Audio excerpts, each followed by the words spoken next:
bum ba bum bum ba bum.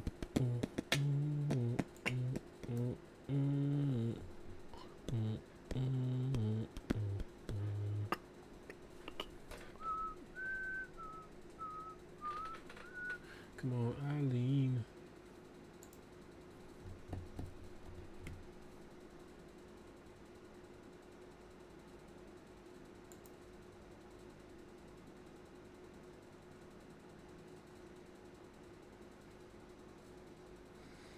Hello, hello.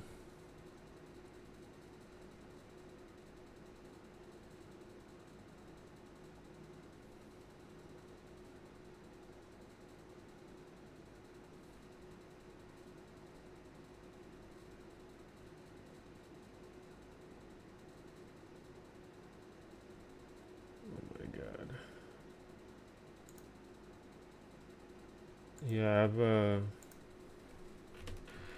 took a couple of weeks off from streaming.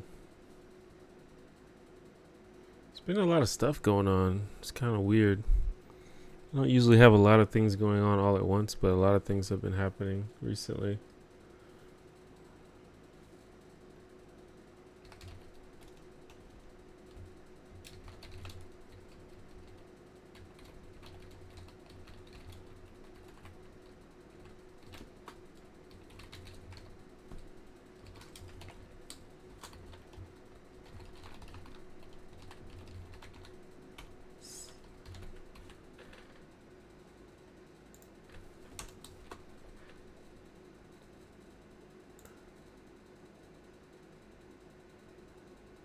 All right. What's up? Can everybody see and hear me? Is it what is this fucking, what is this white balance? Why is this green? Anyway.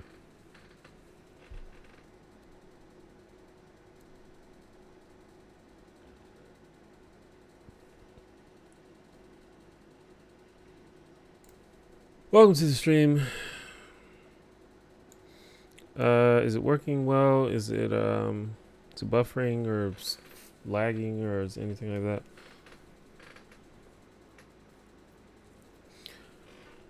But yeah, as I was saying, also there's a fan on behind me. Let me know if that's annoying. I don't know if it is, but it's kind of hot in this room right now.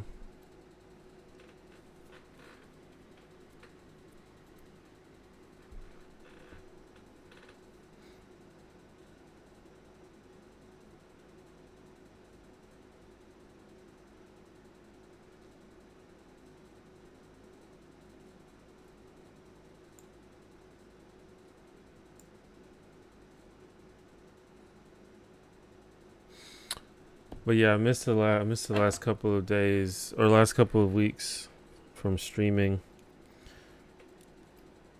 There's been a few just like things going on, and also just didn't really feel like it, honestly. But we're back. We're back. Normally the streams are on Monday, but we're doing it on Tuesday today. But hopefully next week we will resume Monday stream. The weather in Alabama is just weird. It's always been like that. Like we just had a winter storm warning like, you know, like a week and a half ago. And then just a few days later, it was 70 degrees outside. I think it's probably like 70 something degrees outside.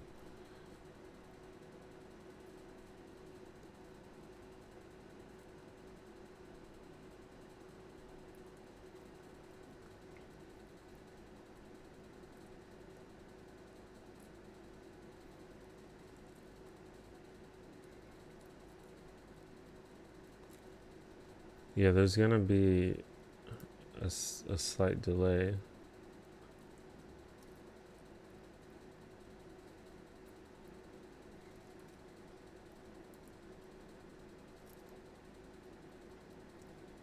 I don't think we've perfected the technology to make things instant.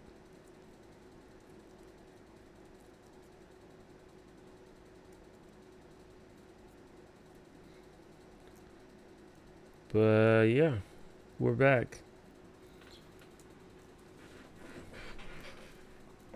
Let me see if I can fix this white balance. It's supposed to auto white balance. I may have, actually it may not be on auto.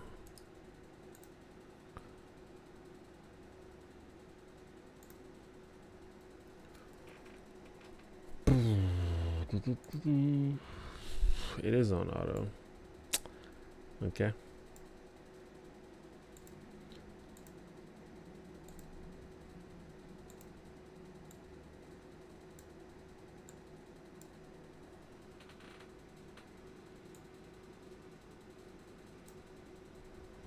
That's closer to correct, but it's still not right.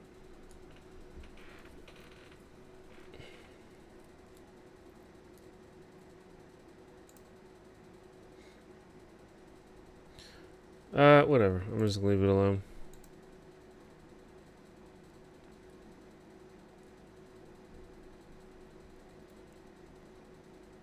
So YouTube always tells me that my video output is not smooth. So that's why I'm always like worried that the stream is not working right. But if you guys say it's fine, then it's fine.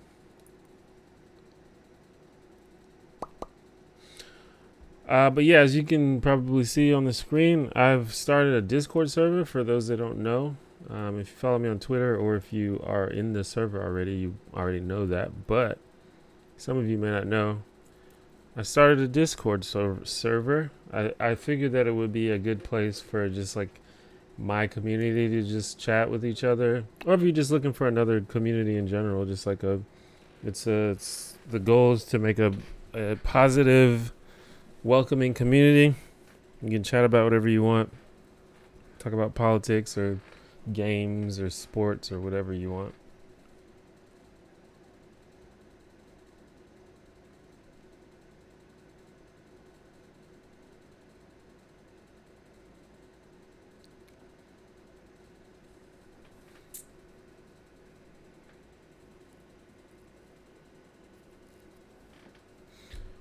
I feel like my keyframe is set to 2, but maybe it isn't.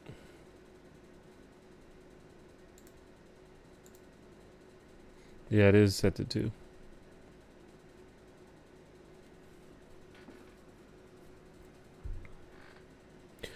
Do.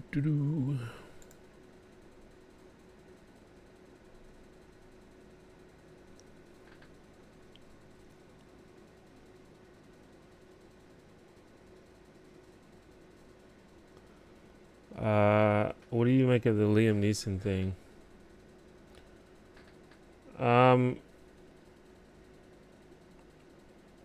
Well, it's one of those things where I think that someone sort of becomes like a surrogate for a larger problem, and I think that that's what happened with Liam Neeson. Because I think the issue is Liam Neeson was talking about it in sort of a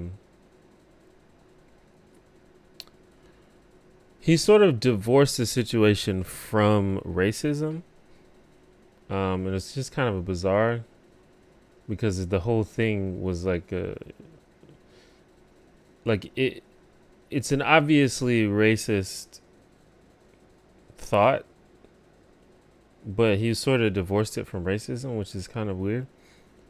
And I think that it's important for people to understand that people have sort of those racist inclinations like that sometimes.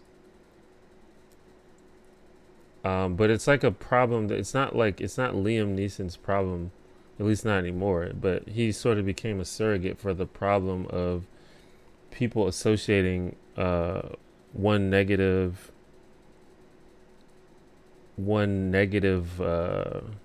person and associating with like a whole race of people.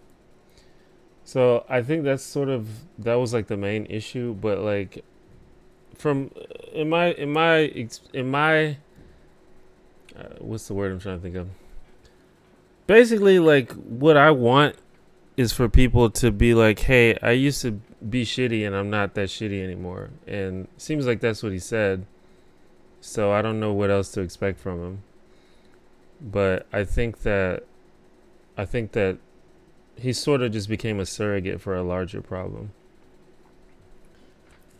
And I think that's what a lot of people have been trying to talk about. I'm not really on the, like, I don't like, I'm not interested in like canceling people and shit like that. Like, that's not my jam at all. So I don't really care about that aspect of it. But it's just one of those things where it's like you see someone do something and it just sort of reminds you of a big problem out there, and you see that like someone else is sort of just doing whatever they want to do and the problem's not being addressed. So it's like kind of annoying. Oh, what's up, Lindsay? It's sort of like the same thing with like white people with dreadlocks. Like at the end of the day, like no one gives a shit if white people wear dreadlocks, but it's like it becomes a surrogate for the larger problem of like, I don't even want to say cultural appropriation, but just like how like white people can get away with doing stuff that people of color can't get away with doing. To put it like, to oversimplify it. But like I said, at the end of the day, you know, if he's not hunting down black people anymore, then that's a net positive. That's a win, I think.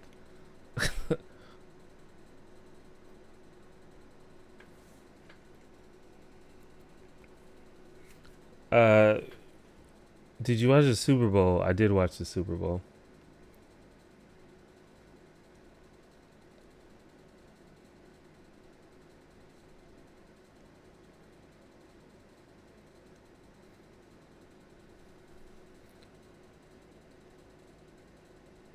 Hello from Belarus.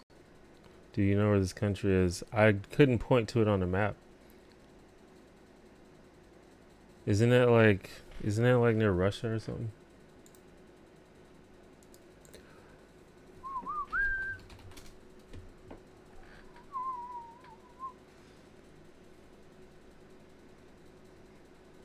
Yeah, it's like right by Russia, right? Yeah.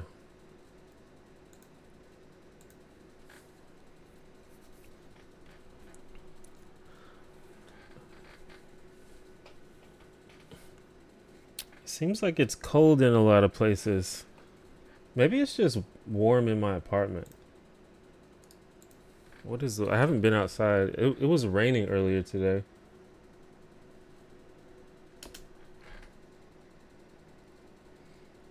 It says that it is 56 degrees. So I don't know why it's so hot in my apartment.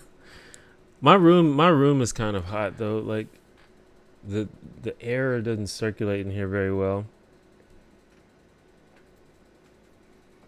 Do you think it was one of the most boring Super Bowls in history?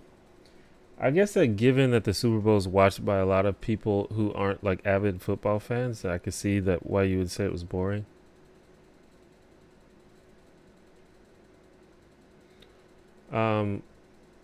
But as a person who likes football, I can appreciate like a defensive battle, like a low scoring game. Like I'm okay with it.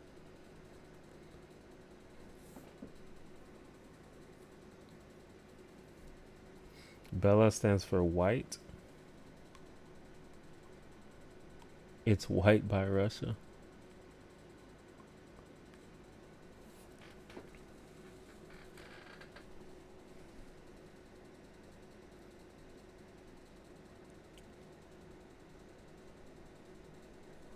First time catching you live, found you through ContraPoints on Twitter. Awesome. Yeah, ContraPoints gave me a shout out on Twitter. Maybe a couple weeks ago, which was pretty cool. ContraPoints, like Natalie's at this level now where she can just like mention you and you just get like 1,000 subscribers, like, or 1,000 followers. It's pretty crazy.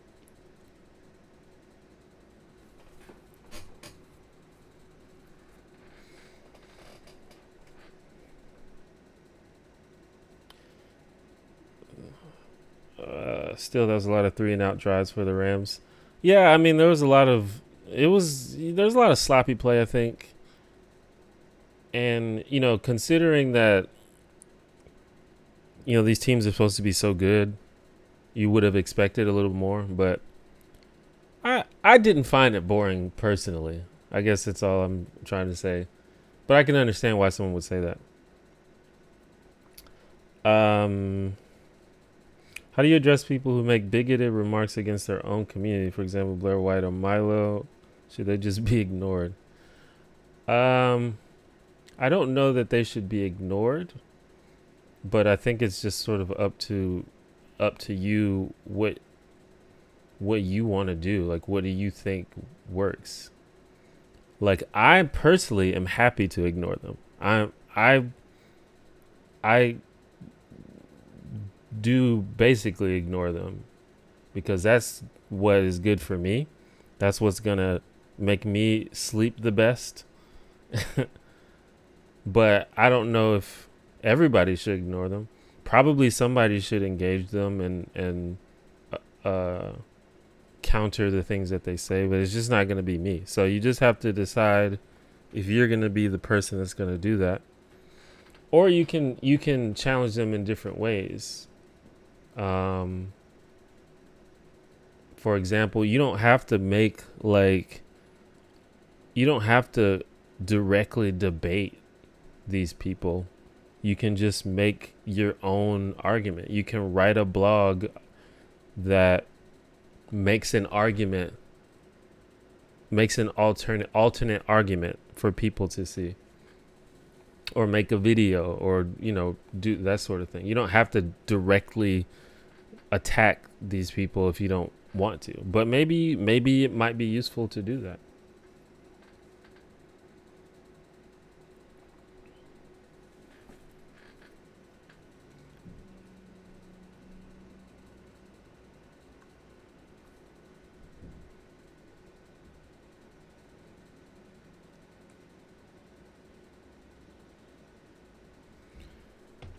Yeah, Natalie has faced backlash on multiple occasions, so.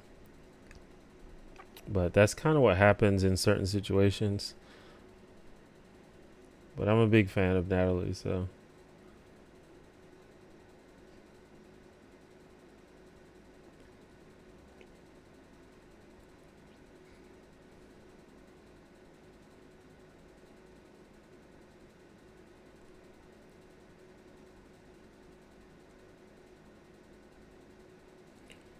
You take issue with football teams in public schools given all the research about how damaging football is to play it as a kid. Do I take issue with it? I mean, I think it's definitely a problem that needs to be thought about.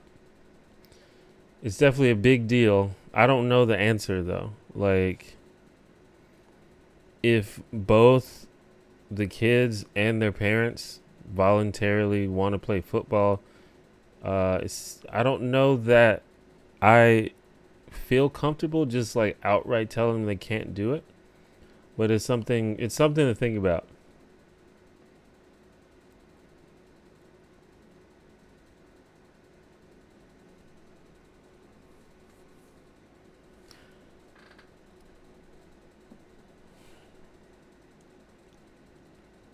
You like Blair White and Jacqueline Glenn? Well, good for you, my friend.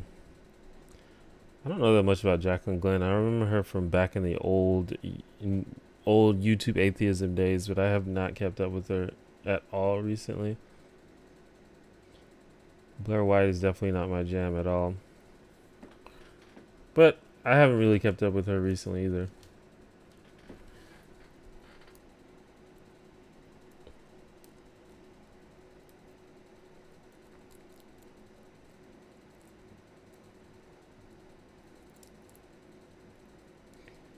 Yeah, I don't know if just becoming popular... I don't think that becoming popular inevitably leads to backlash. I definitely think that you're more likely to receive backlash if you're a woman, especially if you're an LGBT woman. But I think in some cases, people sort of put so much stock in you, and they sort of like they put you on this pedestal, and they have like these really like high standards for you. And if you break from this image that they have from you for you in any way, then that they can become like extremely disappointed and hostile.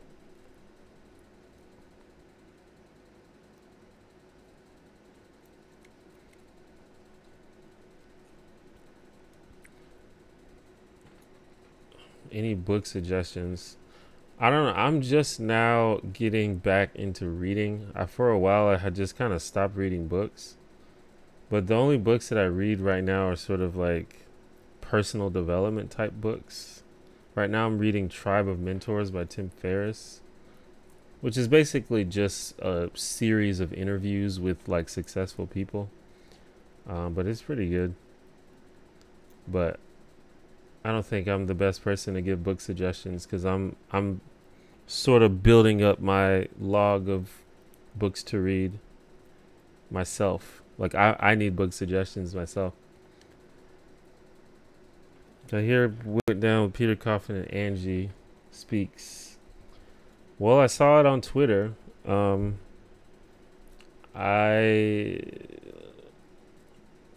mean, I don't know. Like, correct me if I'm wrong. What happened is Peter Coffin had associates or has a mod in his channel or something who is allegedly an abuser or something. And Angie Speaks collaborated with Peter Coffin or associates with Peter Coffin, and because of that like indirect association with an abuser, people just went in on Angie. Like, that seems like too dumb to be true, but that seems to be the case. And if that is the case, then and by went in on Angie, like I meant like sent like really malicious messages, I think death threats, I think someone hacked her, things like that. So tell me if it's more complex than that, because if that's all it is, then I don't understand. Like, it's pretty disappointing to see what has happened.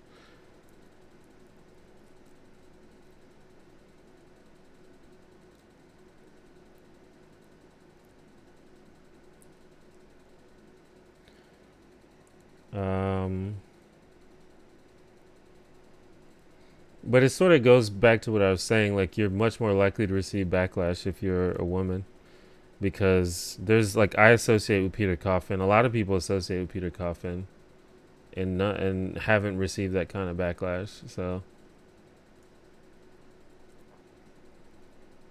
Destiny should invite me on his podcast. I mean, I'd be happy to go on his podcast. I don't know what we'd actually talk about though. What are your thoughts on PewDiePie? Do you think he's genuinely racist? He's probably he probably doesn't literally hate non-white people or whatever. I think he's just a rich kid that never had to grow up.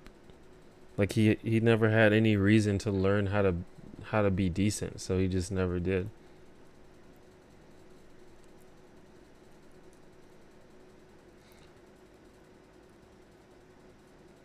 Like, I'd be willing to bet that PewDiePie is probably just a decent person. He's just, I don't know, he's just like an edgelord.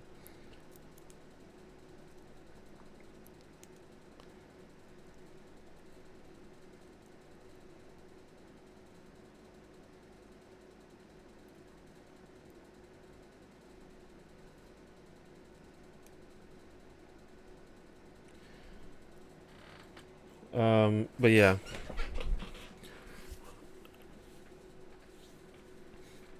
I've been like talking about how shitty like the Twitter activism is. I've been talking about that for a long time. So while it's like a lot of this stuff is disappointing, it's not very surprising to me, and I sort of stepped back from that a long time ago.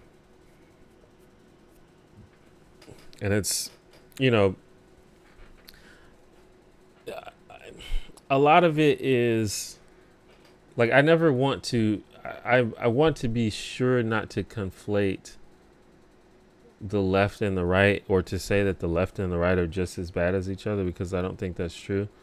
But there are aspects of the right that the online right, that I dislike, that I think the left is basically just as guilty of, at least online, or at least on Twitter specifically. There's something about Twitter specifically, at least in my experience, it just like turns people into maniacs.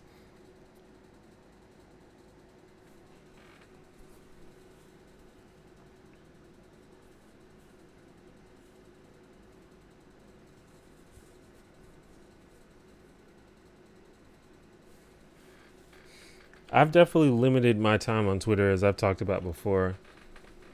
Like Twitter is blocked on my PC browser 5 days out of the week.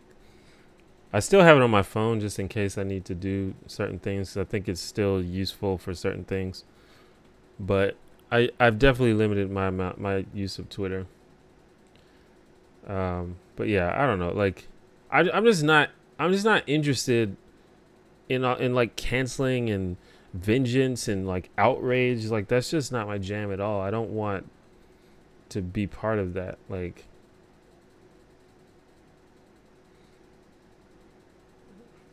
I don't know. Like there are people who are shitty. Like there are people who are just actually shitty people. And I'm okay with being mad at people who are just unabashedly shitty people. But most human beings are complex and trying to figure this shit out. And people make mistakes. And it's just not useful to like to think of people as less than complex, and to just like immediately cancel anyone anytime they make a mistake. Like that's just not useful at all.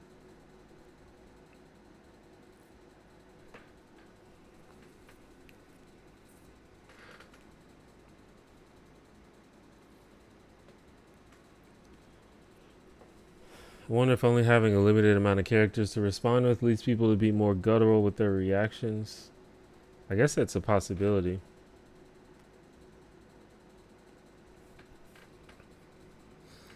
Honestly, ironically, and this is, people talk about this like it's a problem, but honestly, Twitter is one of the most free speech platforms out there.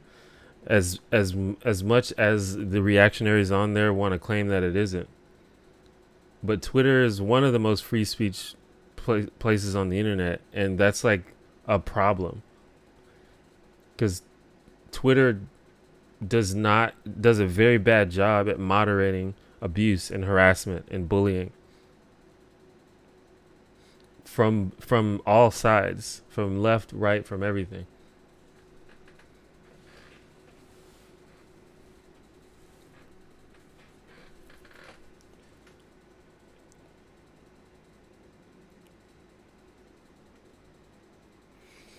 It like trips me out a lot of the times where like a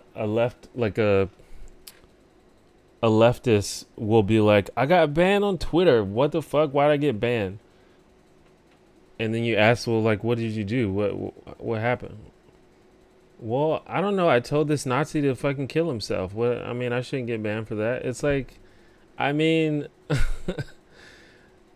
yeah, I get that you're talking to a Nazi, but it's still against the rules to do stuff like that. You should, you know? Yeah, the Nazis should probably get banned too, but you also deserve to get banned.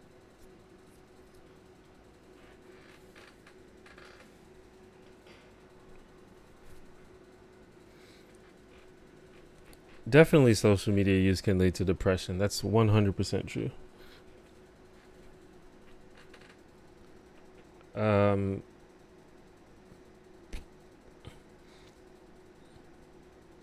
Honestly, like I gained a lot of. I used to go a lot more ham on Twitter. Uh, you know, a couple years ago, and I gained a lot of followers by not necessarily being dramatic, but like posting these long Twitter storms, tweet storms, where I'm basically just fucking complaining about something, and people like that shit. But I've tried very hard to get away from that sort of thing. I don't want to contribute to drama and negativity and cynicism on the internet.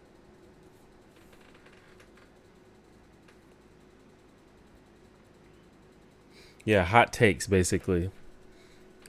If you want to gain followers on Twitter, just post hot takes. People love that shit.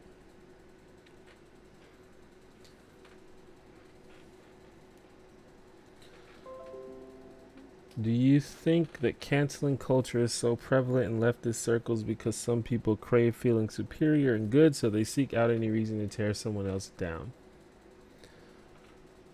I mean that's probably part of it. I think a lot of it is motivated by sort of exasperation and revenge. Because here's the thing, the left is right. Like the world is shitty to a lot of people, especially certain groups of people. You know, this world is like really shitty to people of color and to women and to trans people and to disabled people. Like it's true. That's actually true. And I think people are just mad about it and they deal with that anger in a very destructive way.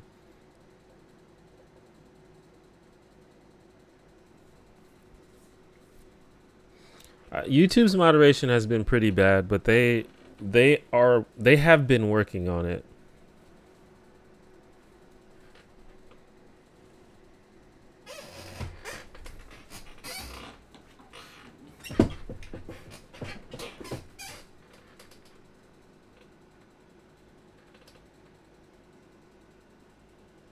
Like I just read an article recently about how they're they're going to stop recommending conspiracy theory videos in their algorithm. I mean, I guess you could argue that they should have done this like a long time ago, but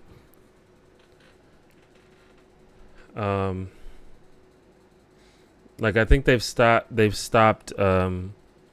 like they said they were going to stop suggesting like flat earth type videos, and I think they're going to stop suggesting like the Jewish question type videos and shit like that, because the way their algorithm works, those videos used to get suggested a lot because the people who watch those videos are really into those videos, so they provide a lot of watch time and they make the algorithm think, hey, this video must be pretty good, these people are watching it so much, so let's suggest it to other people.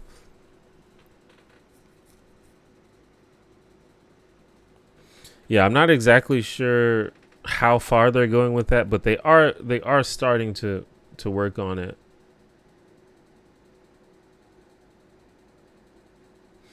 But you could be right that YouTube is still worse than Twitter about that, because there are people who have been banned from Twitter who have not been banned from YouTube.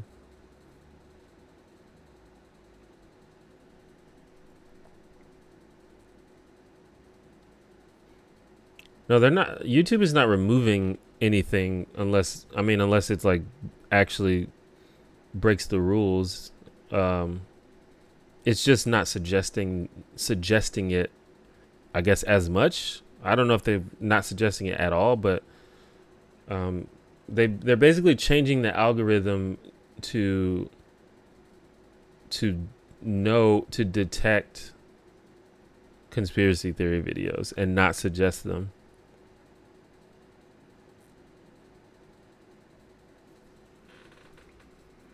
But I mean, if a person makes, this bad content and they, organically grow a following and they have thousands of subscribers, you can't really stop the videos from getting thousands of views.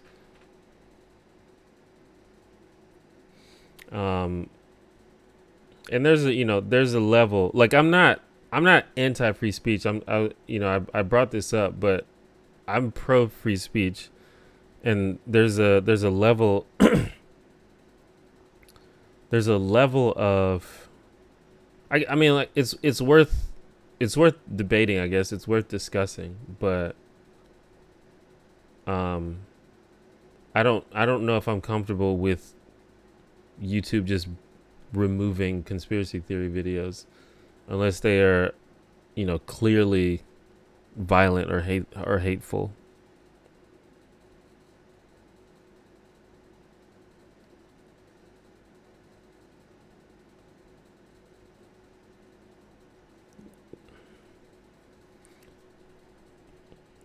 Every fame every famous woman. There's a conspiracy channel with 100K views on some vids that believes every famous woman is a secret trans person.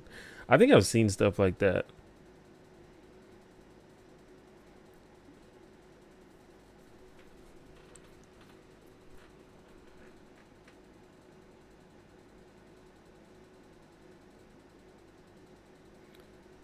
Favorite batshit conspiracy theory? I don't know. I probably don't even know. I probably am not even that familiar with a lot of the crazier ones.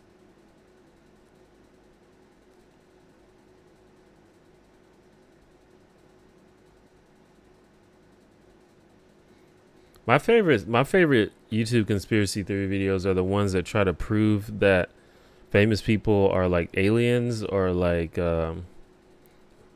lizard people and stuff, and they literally like find footage of like of famous people, and they'll like freeze frame it. It's like, you see there, see how their eyes turned red for a frame.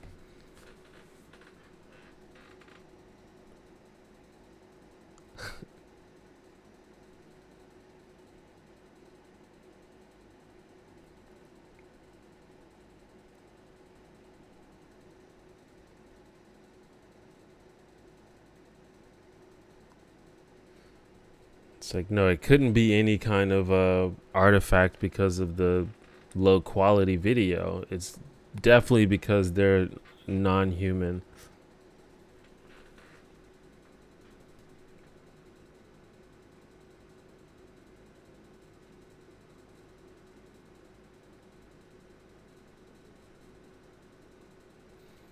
What happens if Trump's collusion with the Russians gets slotted as conspiracy?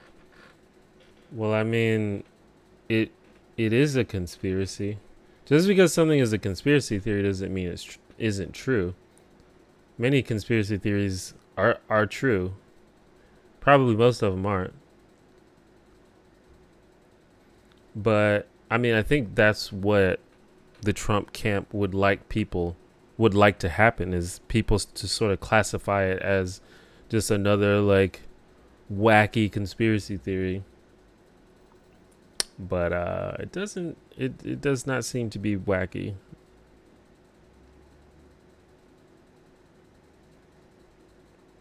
I haven't seen Killer Mike's new show. I've seen a lot of people talking about it.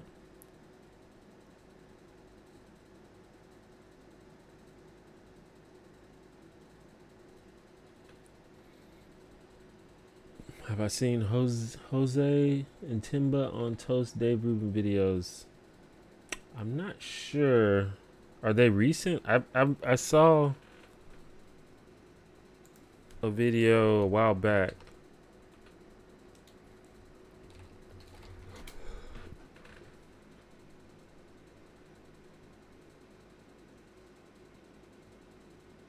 No, I haven't seen Jose's.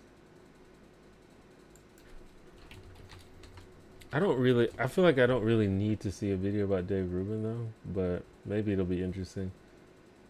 Like, you don't really have to convince me anything about Dave Rubin. Like, I got it. It'd probably just like be preaching to the choir.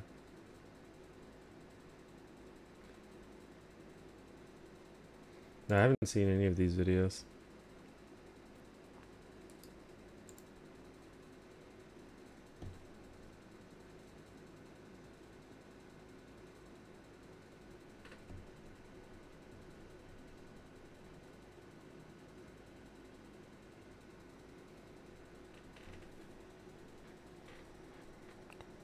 Didn't Killer Mike do a segment for NRA TV with the one guy who mocked the Parkland kids? Why is he all of a sudden a progressive hero? Well, Killer Mike has always been, I guess, socially progressive, definitely pro-black, but he's also always been very pro-gun. So I don't think it's inconsistent.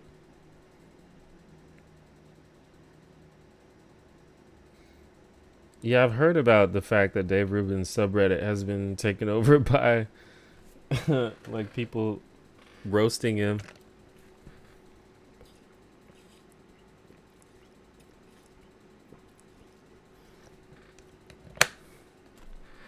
I talked about the Peter Coffin thing a little while ago. But I don't know. Basically, we've sort of, the theme of the stream so far has been talking about like cancel culture. And in my view, the whole cancel thing is just, it's not my jam, and I don't really want to be a part of it. But and the way that Angie has been treated has been really, really disheartening. But I think it's par for the course, because I think just online, or particularly Twitter sort of, I've referred to it as revenge culture. I don't know if that's a term other people have used, but it just seems like revenge culture, where people are just mad and they just don't know where to put that anger. So they just take it out on anybody, especially women. And I don't think that the fact that Angie is a black woman is I don't think that the fact that this is happening to her is a coincidence, considering she's a black woman.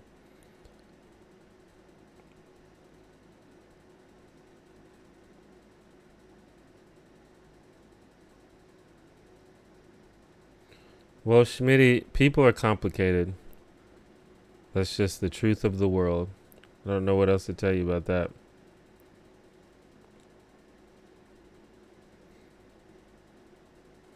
I think if anyone wants to, prop up someone as a model, or as a leader in your movement, you should definitely research them and make sure that they actually share your values. But assuming people have been following Killer Mike, he's not shy about his views on anything. So if you've been following Killer Mike, then you know what he is and what he isn't.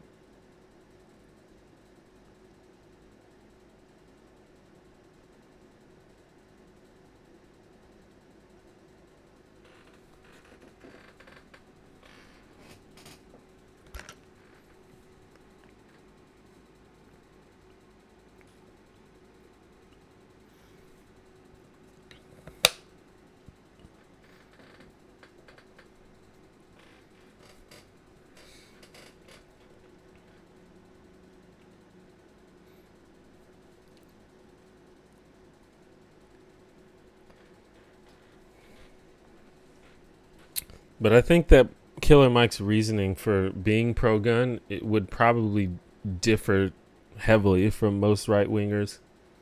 I can't really 100% verify that, but I'm pretty sure that would be the case.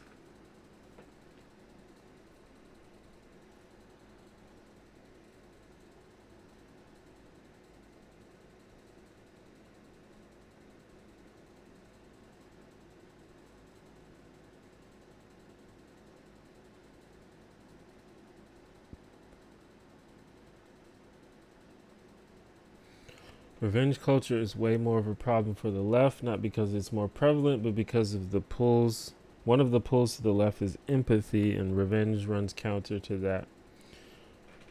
Well, the online left, I don't even know what to describe it. Like, a lot of the times I think it's literally just Twitter. I could be wrong about that. Like, I don't want to say the online left. I definitely don't want to say the left in general. But I think there's a movement of young young leftists on Twitter that are almost becoming like a fringe offshoot of the general progressive slash leftist movement, where I think empathy is no longer a core value.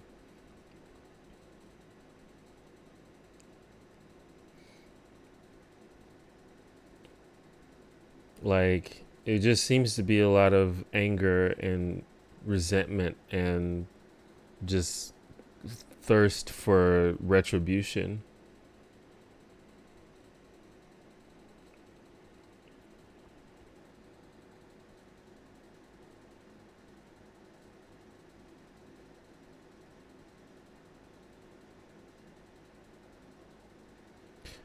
Is his reason for being pro-gun at all like the Black Panthers? Yeah, I think that's a big part of it. Because Killer Mike is very, very, very, very pro-black. Like, I would think that's like, I would say that's probably the defining factor of his politics.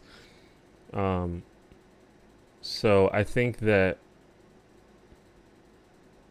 one of his reasons for being pro-gun is for black people to defend themselves.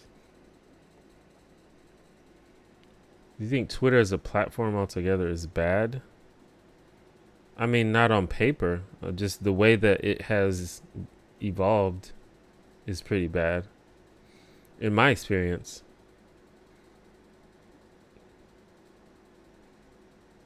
But I think a lot of that just depends on what circles you run in and who you follow and whether or not you have a lot of followers yourself. But in my experience, Twitter is generally an unpleasant place to be.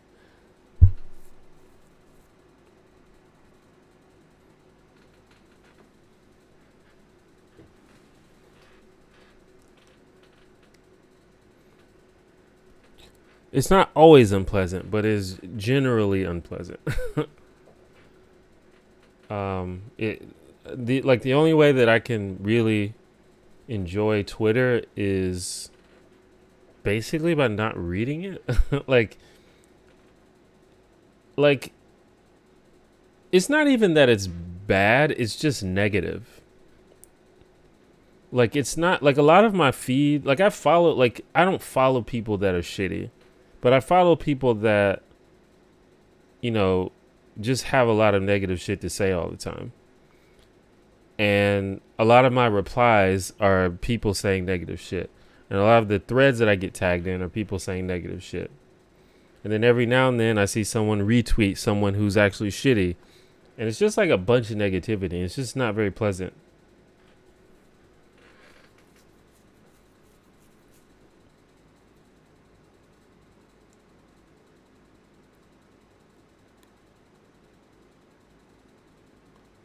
The Righteous Mind by Jonathan Haidt.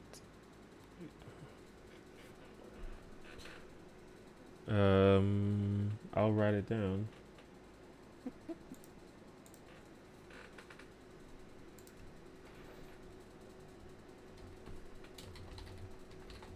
Isn't it hard not to be angry? Of course. But being angry doesn't justify being an asshole or being awful or being cruel.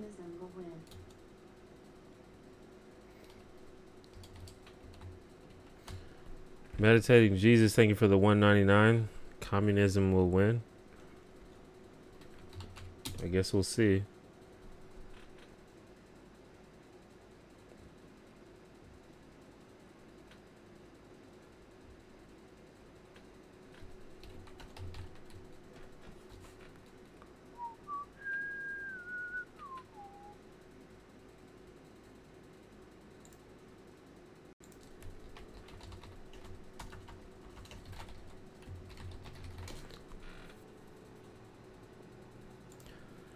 Do you think it's okay to be a one-issue activist, for example, only caring about climate change and ignoring other issues?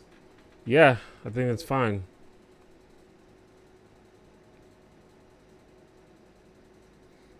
I don't know if you should just outright ignore other issues, because in general, most issues sort of intersect with each other, but it's fine to focus on one thing or a few things. Like, no one can do everything.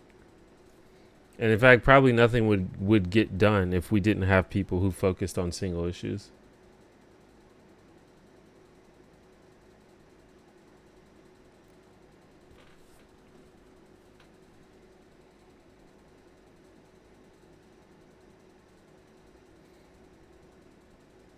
Yeah, I think most people are better in real life than online.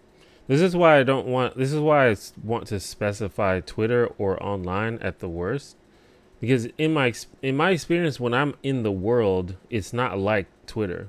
People are generally much more civil and rational and understanding, and they treat you like human beings. Like it doesn't. It's not the same. So I want to differentiate, and it's unfortunate that people use Twitter as sort of a stand-in for the entire left movement, but I I think it's a mistake to do that because, at least in my experience, it's not how people act in the real world.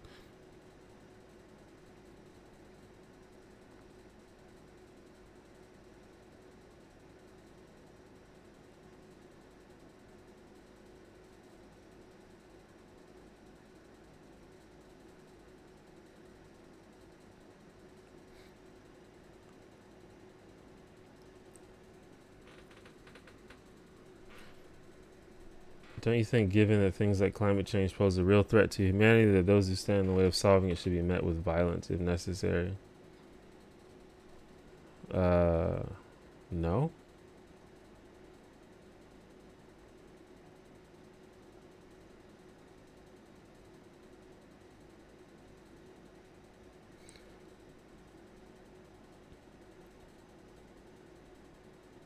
I mean, that's just like an unsophisticated thought way to think. I mean, we're just gonna go kill them all? Like, what the hell?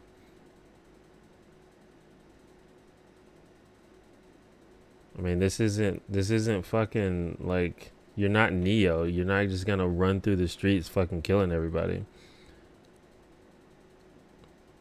Like, I don't. It seems like there's no way that that's efficient or effective. The only possible way to justify that would be vengeance, and vengeance is dumb.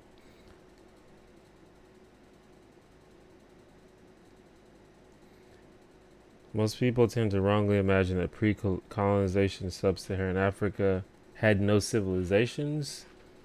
Do you think that still affects how black people are viewed today? I mean, maybe a little bit. I don't know.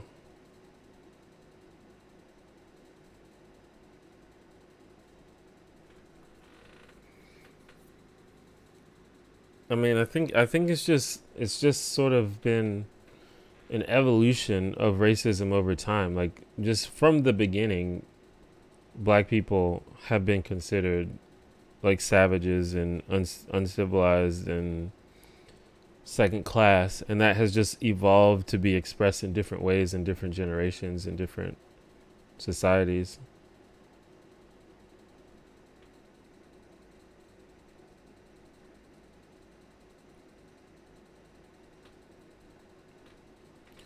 Do you think unions are corrupted and need to be circumvented? I don't really know enough about that to answer. That's something I probably should research more. I don't really know a lot about unions and whether they are good or not.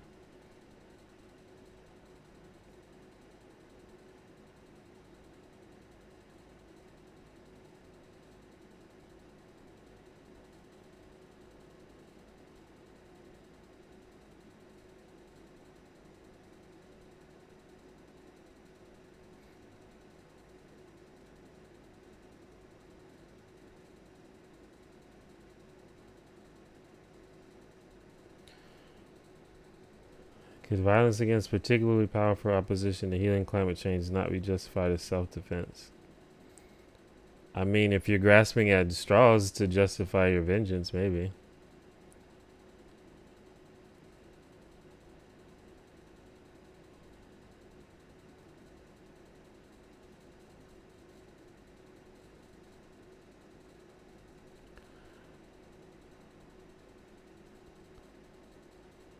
I don't. I mean, the world. I mean, the world is just not simple. This is the problem that I don't know. Everybody seems to be resistant to the fact that there's no easy solutions to these problems.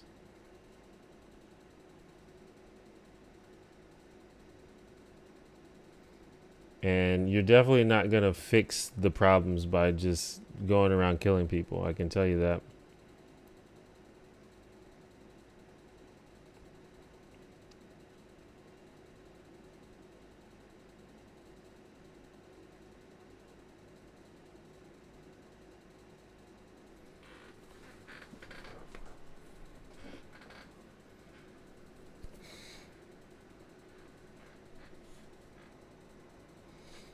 And I don't know, like, I don't want to, like, I'm not trying to psychoanalyze, but whenever people talk about things like that, it really sounds like people are they come up with a solution that's born of exasperation and or vengeance, and they're trying to disguise it as a rational alternative. But I mean, it's hard for me to imagine any possible way that that would be effective at accomplishing anything.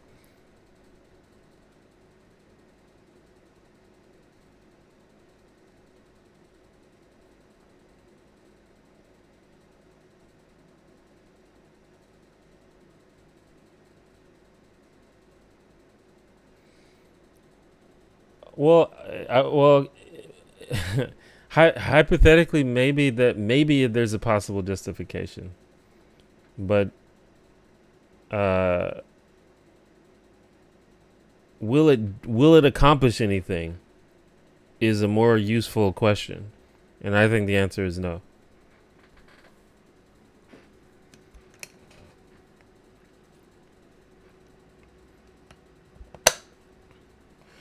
Like if I like if I don't know, if I like slap someone's daughter and then they punch me in the face, that's probably justified. But did it really accomplish anything? Not really. It just accomplished vengeance. That was about it.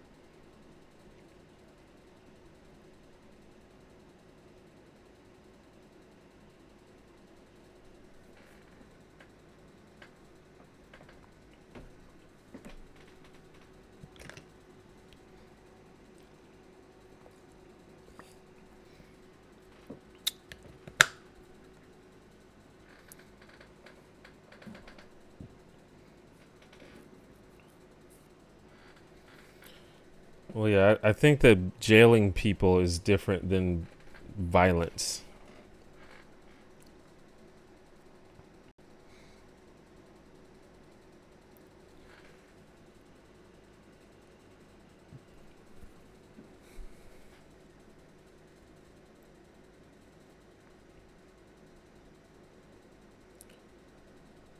But it's, I hesitate to really talk about these kind of things because it sort of implies that there are easy yeses or nos to these questions, and I don't think that there are. Did I watch the Boondocks? Yeah, I did watch the Boondocks.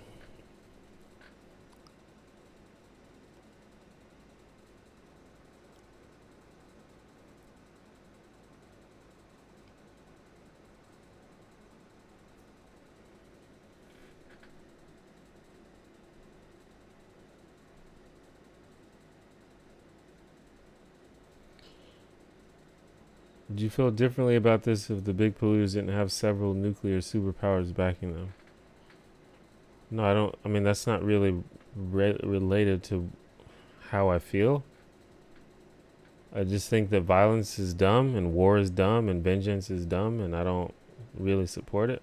And I generally think in most cases it's not effective at making the world better.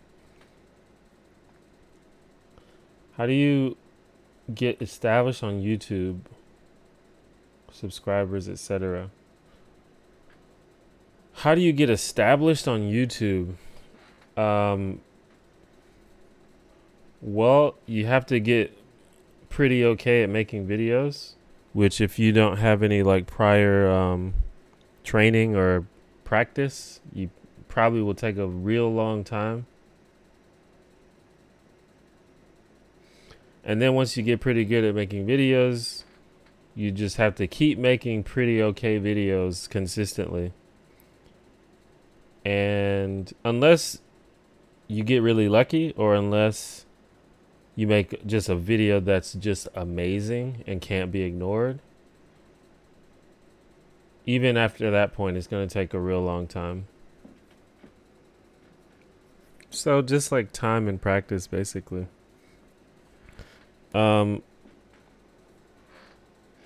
Unless you have, training. If you have training in like video production or training in like marketing, then that helps a lot. But if you don't, if you're just an independent person that is just trying to be a YouTuber, basically you just practice for a long time until you get pretty okay at making videos. And then you do that consistently. And if the videos are pretty okay, then you'll find people that like them. And just over time, more and more people will find them.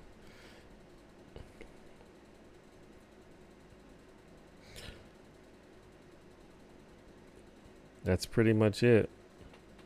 Sometimes you get lucky. Like I talked to someone the other day who their very first video went viral, and they were able to become established like very quickly. But someone like me, I've been making videos for maybe about almost 10 years now, consistently. And I'm just now passing 100,000 subscribers. So.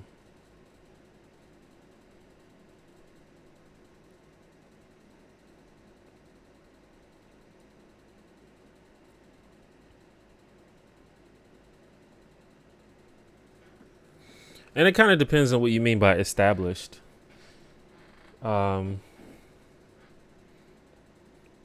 Because depending on the community that you're in, you can get 1,000 subscribers like pretty quickly. If you pick the right community, and if you're active in the community and your videos are okay, you can get 1,000 subscribers like very, very quickly. Because people go to YouTube to find stuff. And if you make that stuff, they will find your videos. Like, that's just how it goes. Like, if you make a video that's pretty good about, like, how to fucking, I don't know. You make a video about how to change the oil on a Chevy Impala, and it's a pretty good video, people will find it because people search for stuff like that.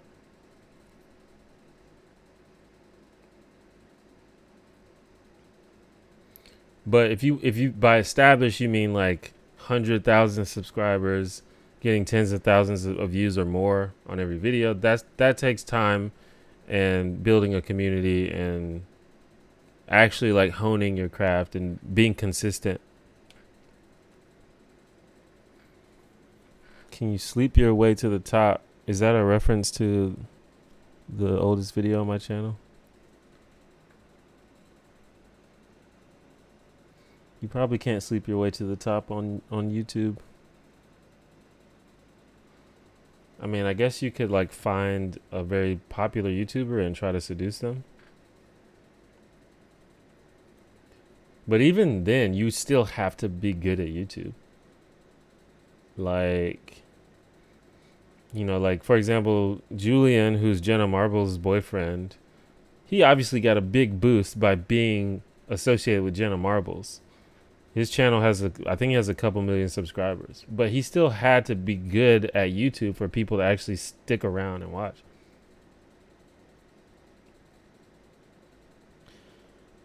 What would you make on episode 1 of the T1J cooking show? Probably chicken thighs. That's what I cook the most. I eat chicken thighs like maybe 3 to 4 times a week.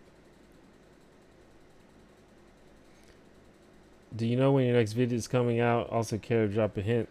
Next video should be out later this month.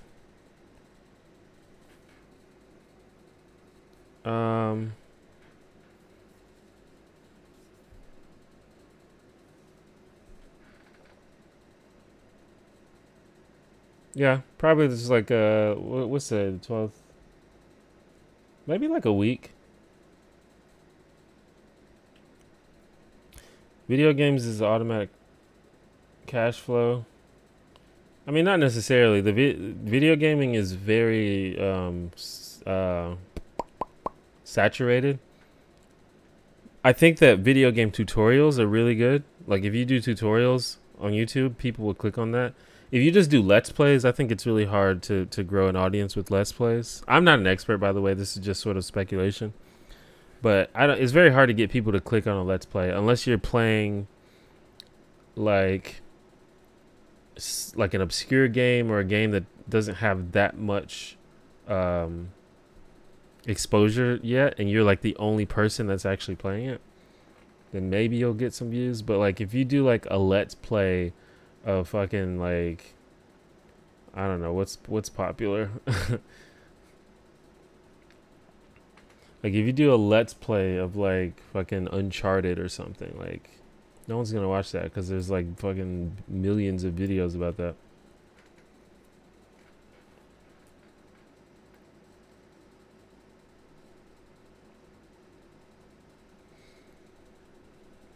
But I think tutorials like being like, but the thing about it is in order to make a good tutorial, you have to be good at the game, which itself takes a long time. So you still essentially have to put work in that case as well. But I think if you happen to be good at a video game and then you learn how to make decent videos and you make YouTube tutorials about the game, I think that's a good way to start building very quickly.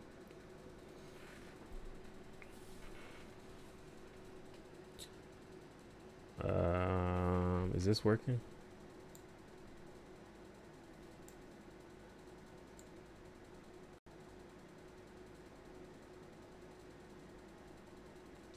Okay. I don't know. The thing just like glitched for a second. What's my oldest video about? Well, the oldest video on my channel right now is just like me trying to be funny, but it's like pretty stupid.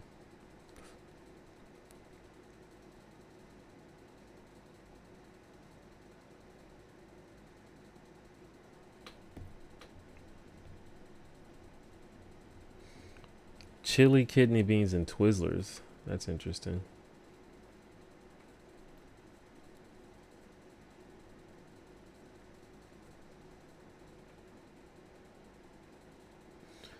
But yeah, I have seen those creepy kids channels, pregnant Spider-Man. That junk is weird.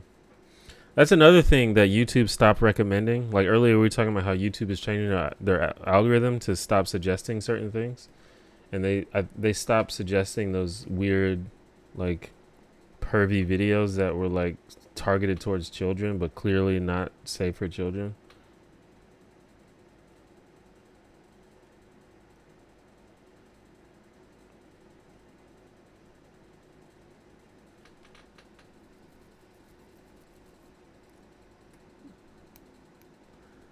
Yeah, my I don't know the program just bugged out for a minute, but it's back.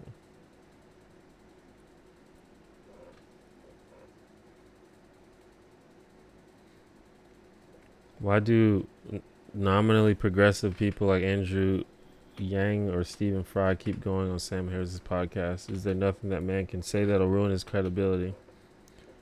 I mean, I don't think that progressive people should feel like that they aren't allowed to talk to people that have different views than them. I think that's another problem with the online left is this idea that you're not allowed to associate with people if they have quote unquote problematic views. The world is just more complicated than that. People are more complicated than that. That's just a pretty unsophisticated way to look at the world and to look at human beings.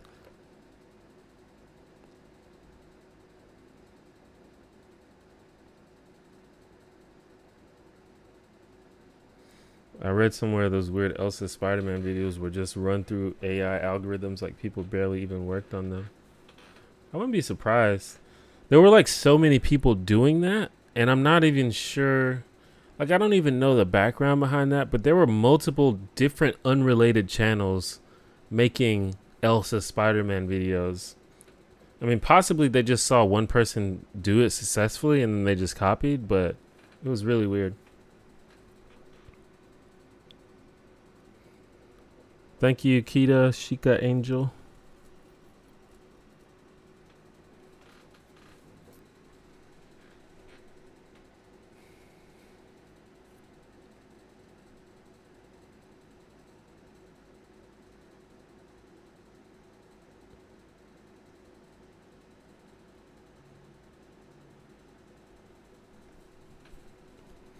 Yeah, I think a lot of parents don't. Well, I think YouTube sort of bills itself as having a section that's safe for kids. Well, I mean, I think I could be wrong about this, but I think a lot of those weird videos is part of the reason why YouTube launched YouTube Kids.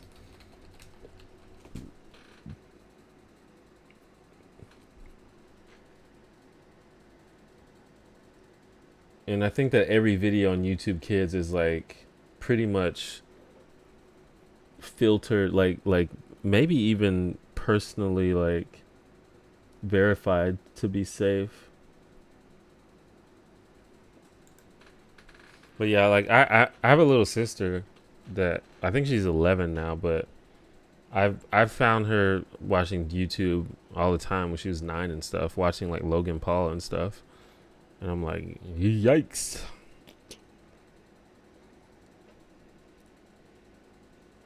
But the thing is, a lot of those channels are specifically targeted at kids.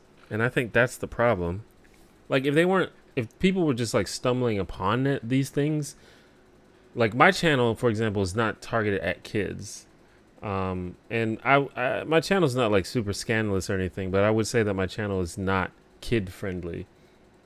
But if a kid stumbled upon my videos, in fact, some people have messaged me and says like, I'm 13 and I watch your videos. Like, that's weird, but that you can't really blame me for that. But if you're like fucking Logan Paul or these Spider-Man Elsa people, and your videos are obviously targeted at kids, and you're making all this weird stuff, then that's a problem.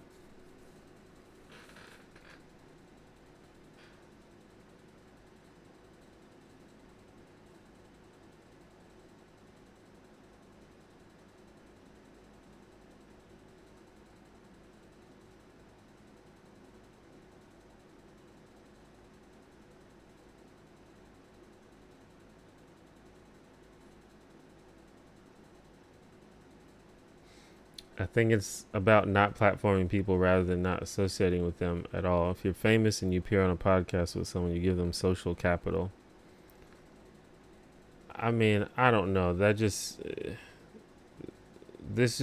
sounds very nebulous and just almost like made up. Like, the guy already has one of the most popular podcasts.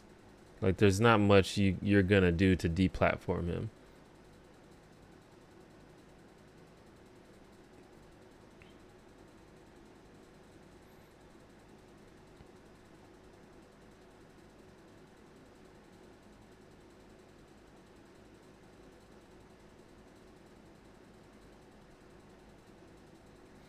But I don't I don't think that Sam Harris is that bad. Like, I made a video about Sam Harris in which I say many times that I don't think he's that bad. It's just like very specific problems. It would be different if it was like a Richard Spencer podcast or something like that.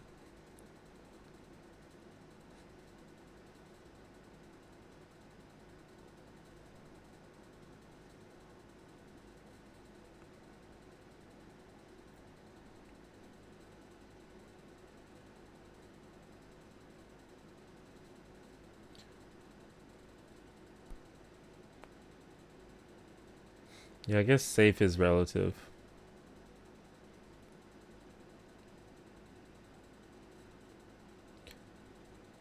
Um, how things been with me? Pretty good. I've had a lot of things going on. Been just a combination, a lot of business and a lot of pleasure.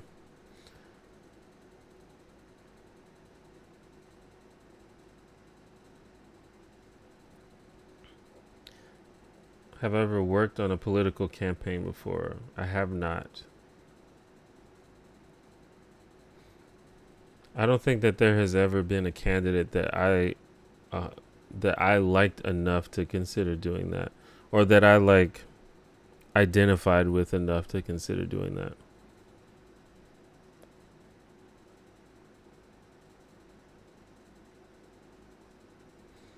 Maybe if slash when AOC runs for president, I'll do some calls for her. But we'll have to see, even if that's the case.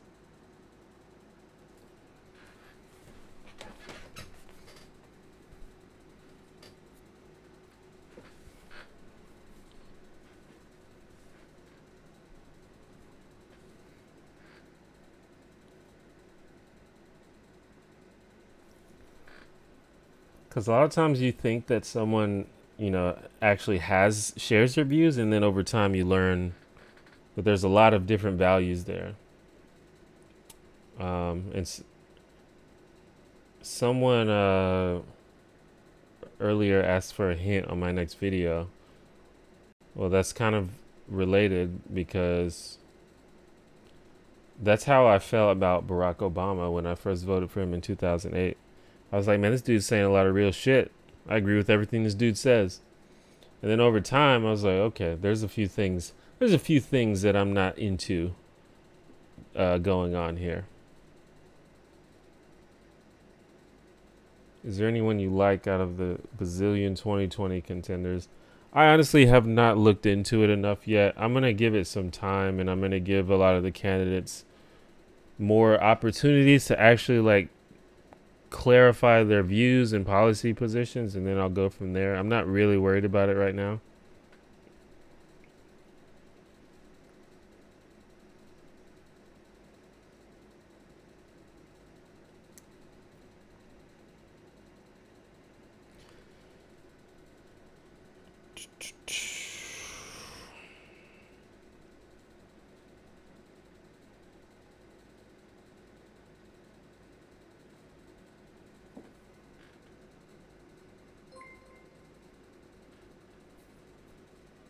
I imagine it's not something that comes up in the US that often, but what's your impressions on Brexit, especially in relation to the Ireland-UK border?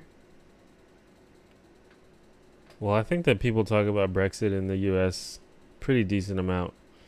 But I don't really know that much about Brexit, so I can't really talk about it. I've been saying for like a year now that I want to pay more attention to politics outside of the US, but I just never have done it. And in fact, I've started to pay less attention to US politics. I mean, I still try to follow the news, but I don't like obsess over the politics like I used to, because it's depressing and makes me sad. And I don't like being sad. So I just try to know the basics, and if I need to do research for a specific project, then I'll do that. But I don't know. But I would like to just be more aware of what's going on in other countries.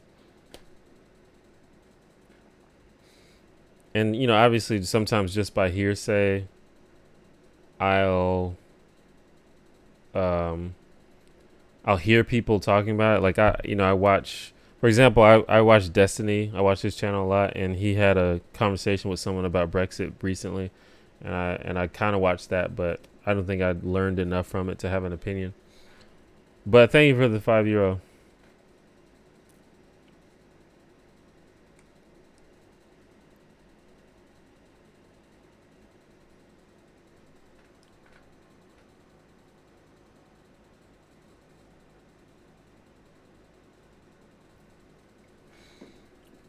Do you think any black people would be more inclined to support Cory Booker's 2020 bid because he's black himself?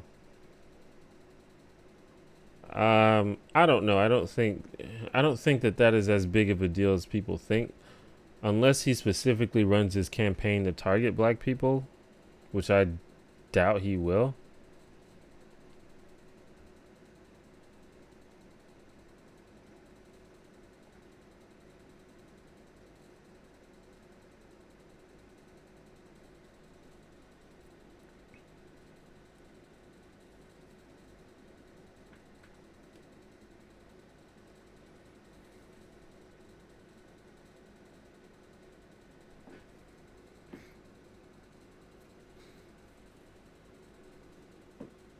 But we'll see. I mean, there are multiple people of color running for president, so I feel like, we're just gonna support the black person is just not really gonna cut it this time around because there's like multiple.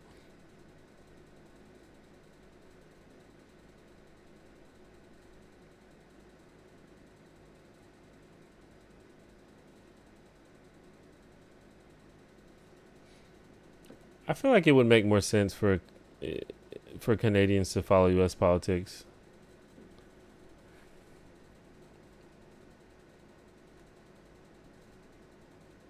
Or at least that kind of, I kind of could see that. I don't know anything about Canadian politics.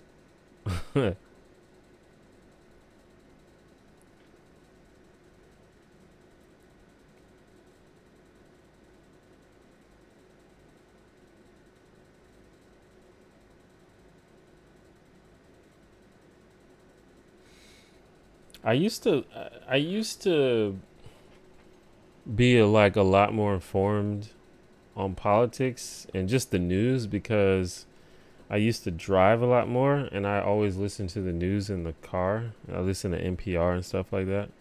But I don't drive that much anymore. So I don't really listen. I was going to try to like read the news like every morning when I wake up, but I just don't feel like it usually.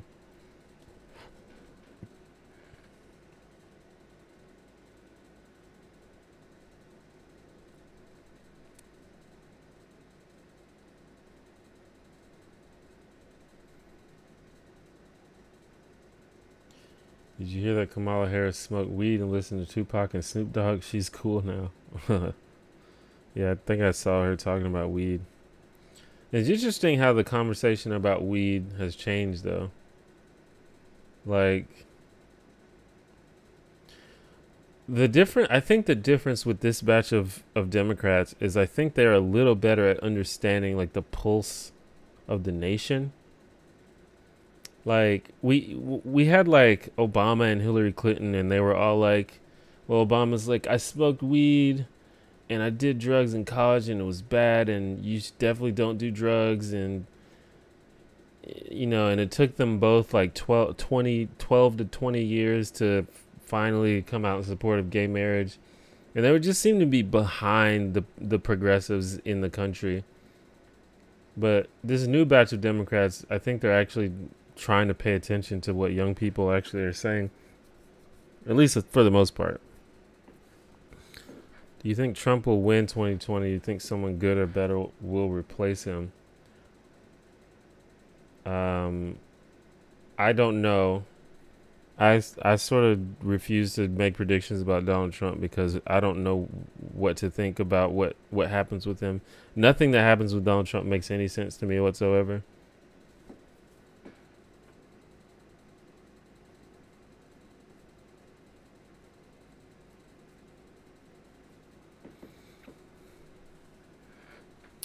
A lot of the 2020 Dem hopefuls have jumped on single-payer healthcare bandwagon. Do you think they'd backtrack on that once in office?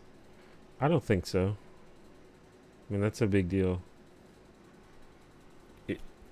No, I don't think they would backtrack.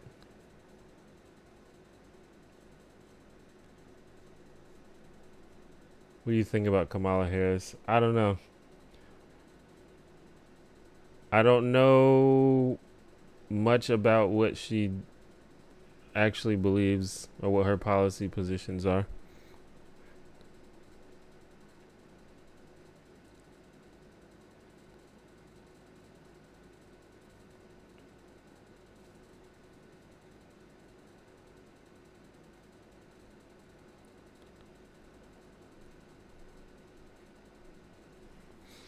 Like I don't know, the way that I'm going to decide who I support is to listen to what they say that their policy positions are and their political views are, and the person that aligns most closely to my own view is the person I'm going to support. And that's pretty much it.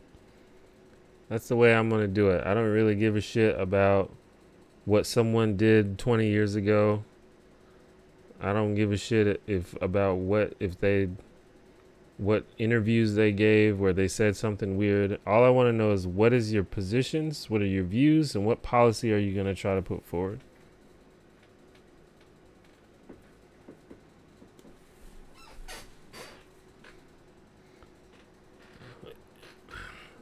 Have I heard about the Liam Neeson situation? Yeah, we talked a little bit about Liam Neeson earlier in the stream.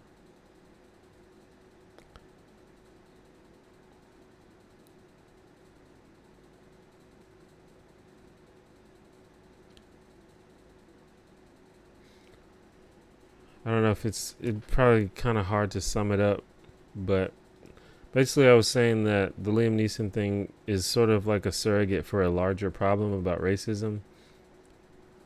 And like I get why people are mad, because it's sort of like we see a clear example of a large problem, but really nothing gets done about it. You know, it's just some guy that's like, well, this is what happened, and you know, a black person could be dead, but they're not. But at the end of the day, if Liam Neeson has stopped hunting black people, then I think that's a win.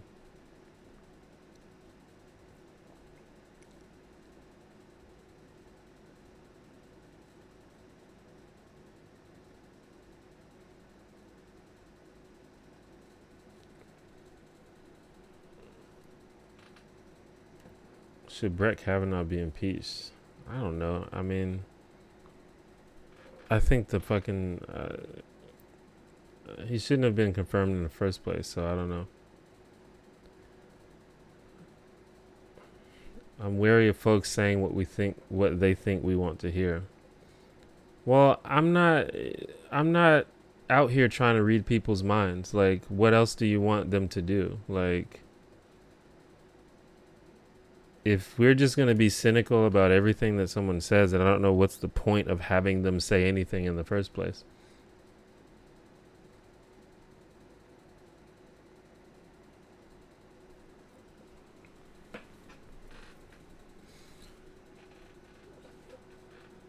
I don't give a shit what someone did in high school. Like, I don't give a shit whatsoever.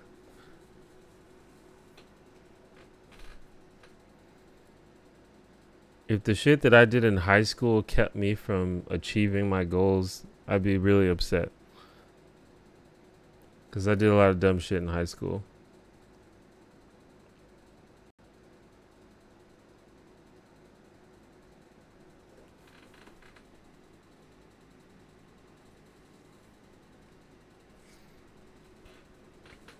I think that a person's motivations become very clear.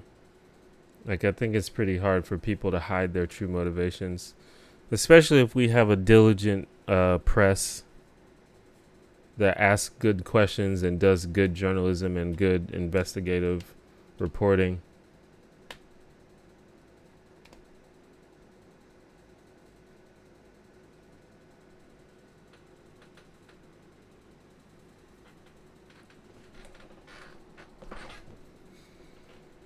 But I'm not in the business of trying to read people's minds. Just tell me what you want to do. Tell me your views.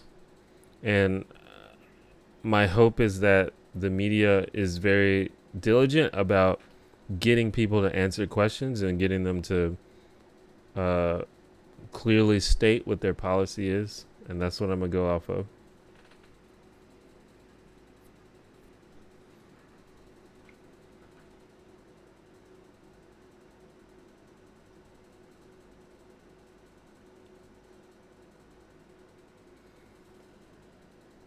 What tools do you employ to try to judge whether someone is sincere?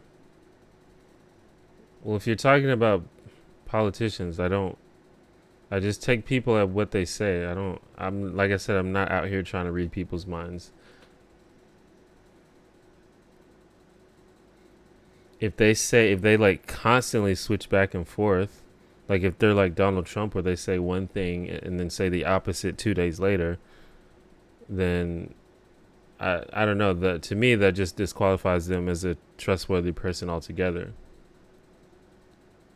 But if they say something, then I'm gonna take them at their word. Like I don't know what else you want me to do. Like it doesn't seem to be like if someone says like I support universal health care, and then you say like, and then I'm like, okay, well I'm gonna support that person because they support universal health care, and then you come to me and is like, I don't believe them. It's like to me that's not useful. That's not like a useful way to go about the whole thing. But I think that's where the press comes in. If someone says, I support universal health care, but then some journalist finds out that, they're being backed by healthcare lobbyists or something, then I think that's cause for concern. But at the end of the day, I just take people at their word.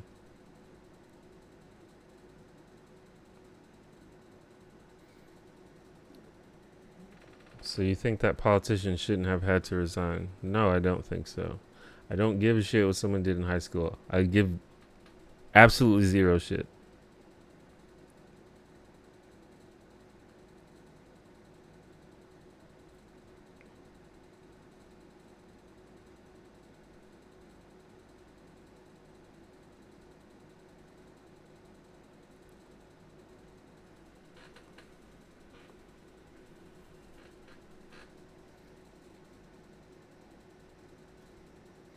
And that's another thing that about this sort of like culture that we're in that I 100% disagree with, is that we all of a sudden we have to,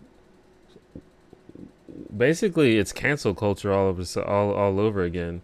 But it's like we have to lose our opportunities and lose our jobs because of some mistake we made 20 years ago. Like that's absurd to me.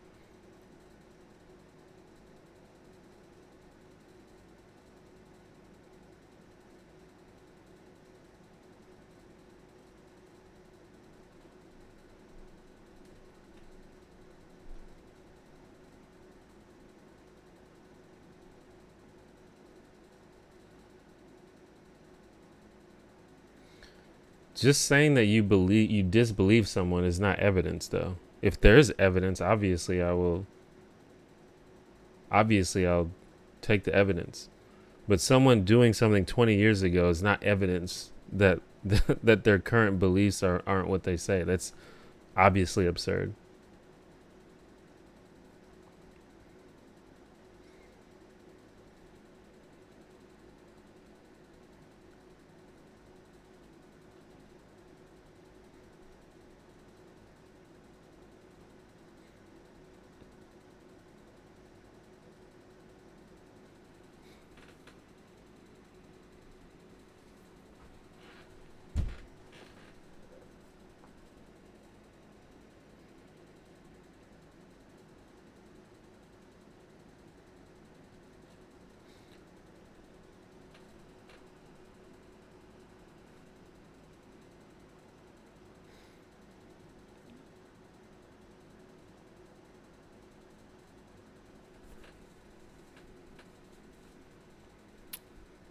It's snowing. It's definitely not snowing here. I think it's raining. Well, it's not raining, but it's like it rained earlier, so it's like very gloomy.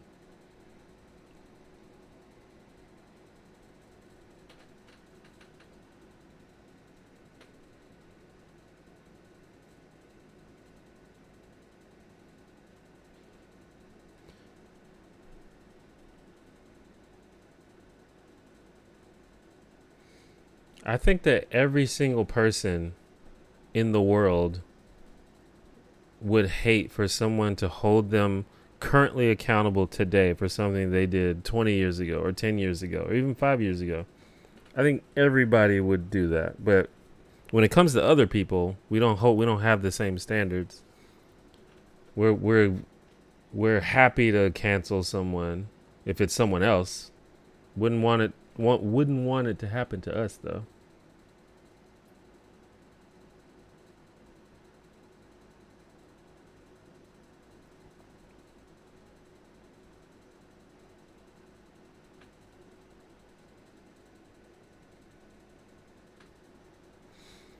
Yeah, I don't know. That's not my jam. I don't agree with that sort of, you did something bad a long time ago. Now you're not allowed to have a job or to have opportunities or to etc. Like, that just makes no sense to me.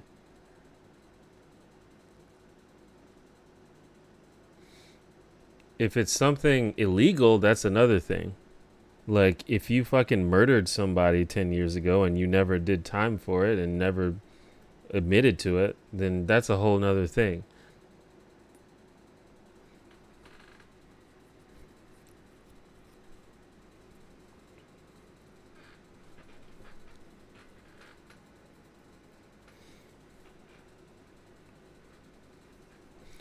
But in general, I don't know. But like I said, I think that having a diligent press is a very important thing. And I think it's easier than you guys are like giving credit for, to really sort of get an idea of what someone's motivations are. I also think that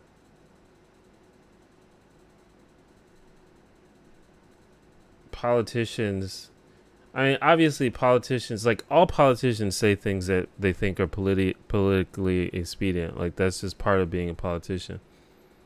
But I don't think that most politicians often say the opposite of what they believe. Like, I don't think that happens as often as you guys are like making it seem like.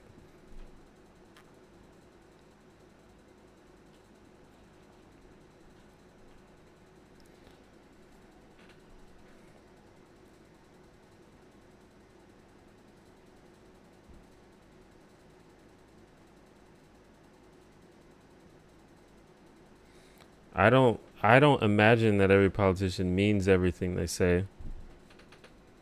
But I think that the fairest thing to do is to take people at their word. And if they fail to act on their word, then you can hold them accountable because they actually said it. That makes a lot more sense than just randomly disbelieving them because you have a hunch that they're dishonest.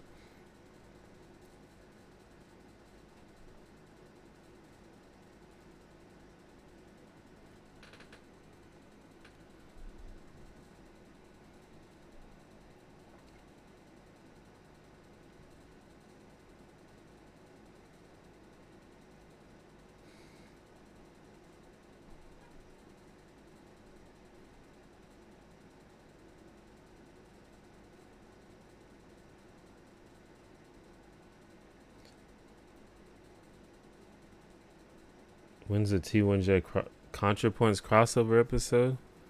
I don't know. I'm down. I feel like ContraPoints is always busy. But I don't know. I'm down. When Chelsea Manning came out as trans, I thought she was faking it to troll her prison guards. Should I not feel bad about saying that because I've become less transphobic years since? Should you not feel bad? Yeah, you should feel bad. I mean, I assume that that's what causes people to change, is because they feel bad about how they were.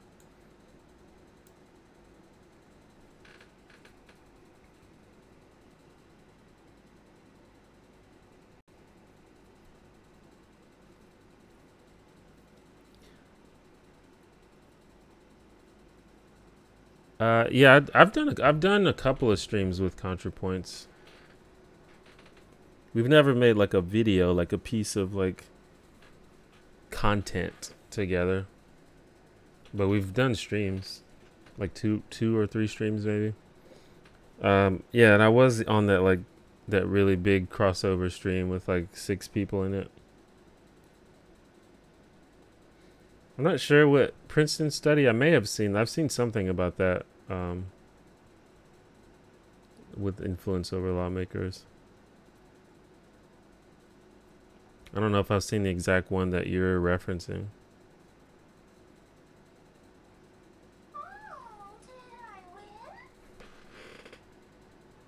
Why am I getting... I'm getting texts from bots, from like porn bots.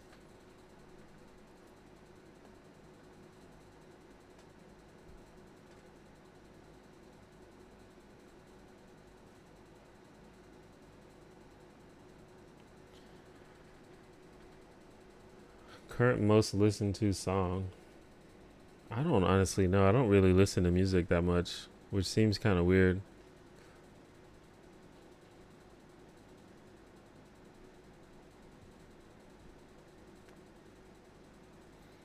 Yeah, I can't even think of anything that I've really been listening to.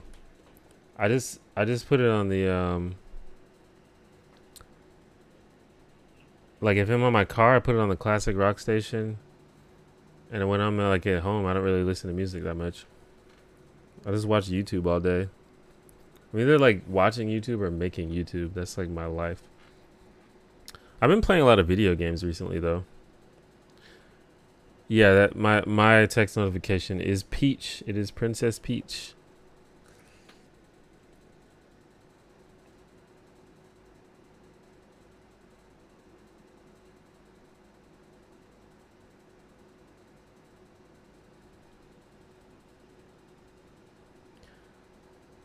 I haven't really listened to podcasts recently. I went through like a month where I was listening to a lot of comedy podcast. Well, comedian podcasts, I should say.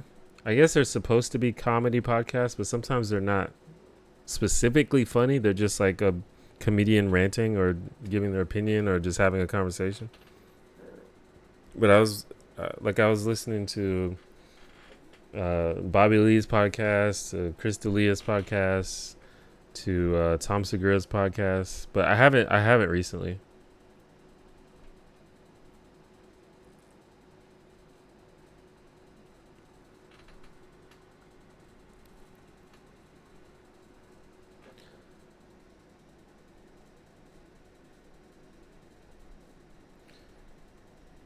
Who is my Smash main and Ultimate? I don't really know if I have a main. I've been messing around with a lot of characters. I guess probably my favorite character right now is Ike.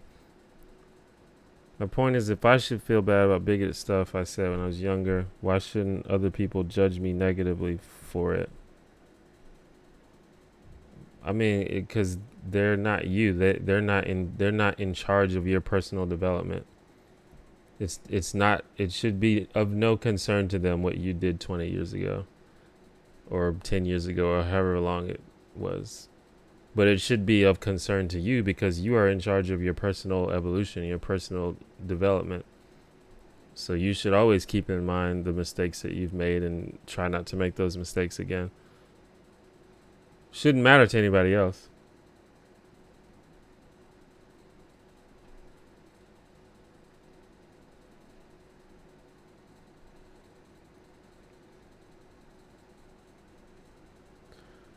But yeah, I like Ike. I was like maining Zelda for a long time, but I don't think she's very good.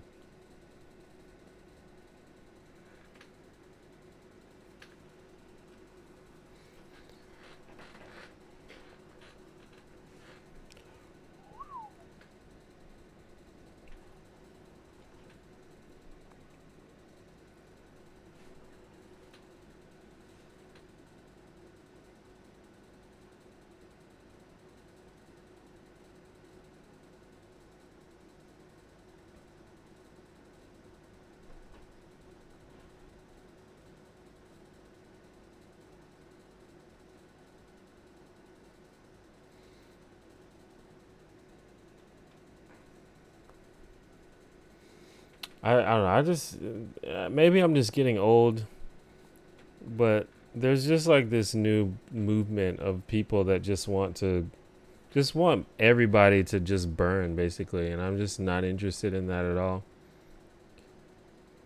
If you did something today or you did something 5 years ago, it doesn't matter. You must pay. You must We must have our vengeance.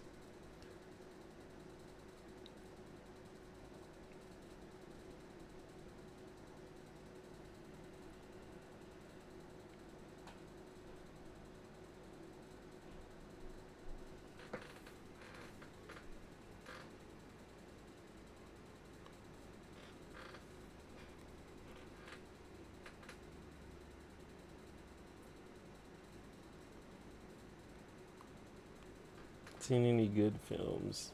I haven't watched any. I haven't watched any movies recently either. But one of my New Year's resolutions was to watch more movies, but I have not got it started on that at all. I don't remember what the last movie I saw was. Actually, the last movie I actually watched was Kill Bill, which I have seen maybe dozens of times now, but that's the last movie that I physically watched.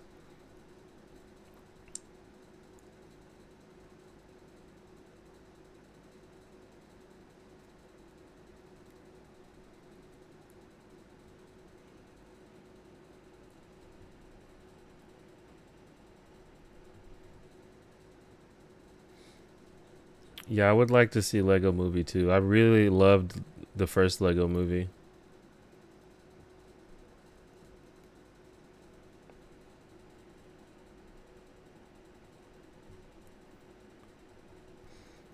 I think that it is interesting.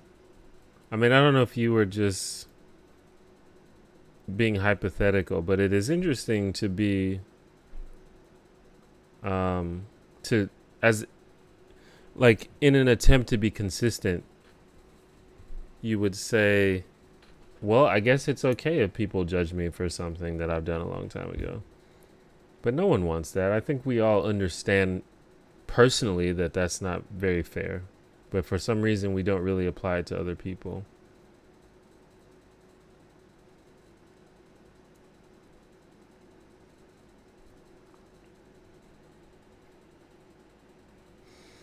I mean, if you did harm to a specific person, it would make sense for that person to still hold negative thoughts about it. Like if you harmed a specific person, I don't think that person is required to forgive you just because you've changed. But in general, like I don't think everyone in the world is supposed to view you as a monster for something you did a long time ago.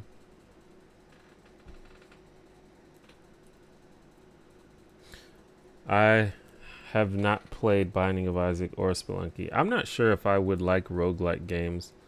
I'm not really into just sort of like grindy type games.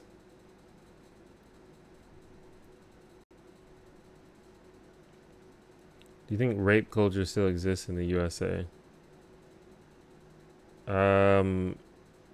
Yeah.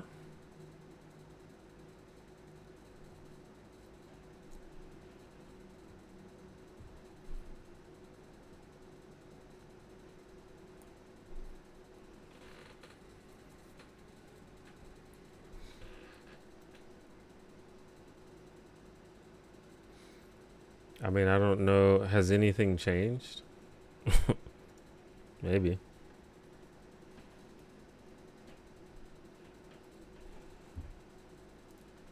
Definitely a lot of awareness has been brought to sexual assault over the past few years, which hopefully has a positive effect, but I don't know if that's been measured yet.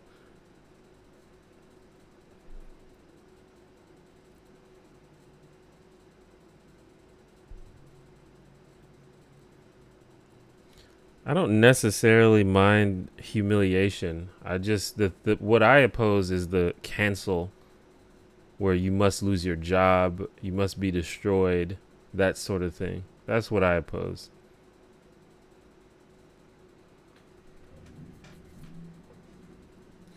I don't necessarily mind someone being roasted because they were an idiot a long time ago.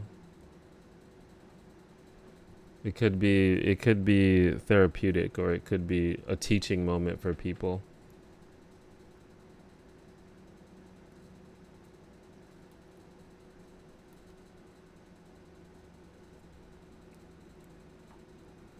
Yeah, I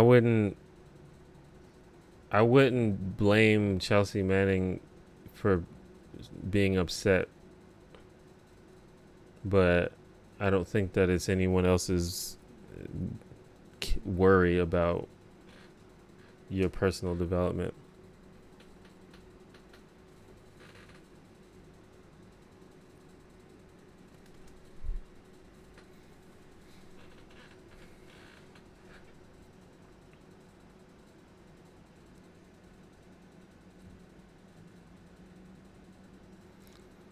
Like I used to talk shit about Anita Sarkeesian, and I've talked many times about how that it was wrong for me to do that.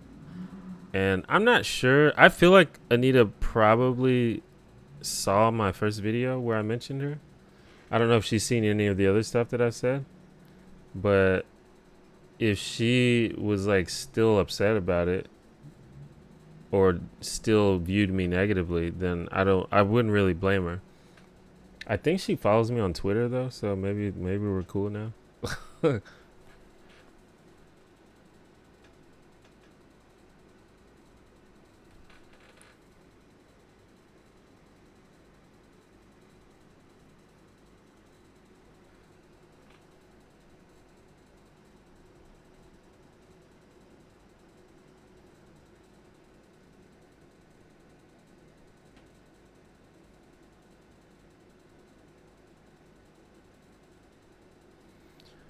I mean, it can be hard to distinguish between a sincere change and professed change without real change. But as a person, I don't feel like racking my brain trying to psychoanalyze people. If they have not sincerely changed, I think that it will become clear soon enough. But I don't think it's my job, nor do I have the desire to try and, read people's minds and determine when people are lying or not. Like, I have no interest in that. If you tell me that you've changed, then I'm going to give you the benefit of doubt and move on with my life.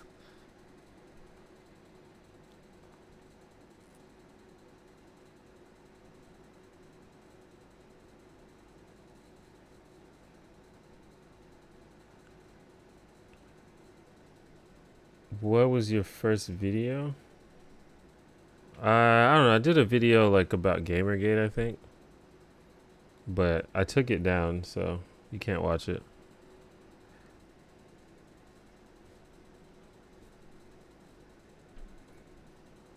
If you couldn't live in the U.S. anymore, which country would you want to live in? I don't know. I've been I kind of want to move out of the U.S., but it's not really a thing that I can do right now, so I haven't really thought about it very seriously. But there's a lot of candidates that I want to research, like Canada, Sweden, France, maybe Greece. Probably not Greece.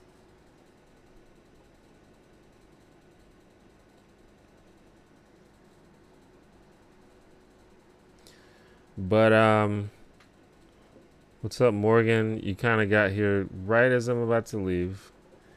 We are approaching the 2-hour mark. For those that don't know, these streams last about 2 hours. So there's about 5 minutes left, so maybe we can get one more question in if you have it, or a couple of questions.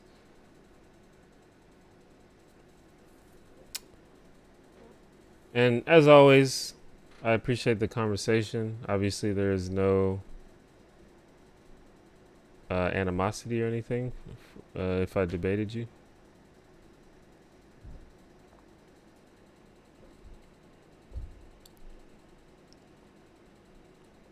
Do you think not feeling like some being give you ultimate forgiveness for your past mistakes is one of the drawbacks of being an atheist? Nah.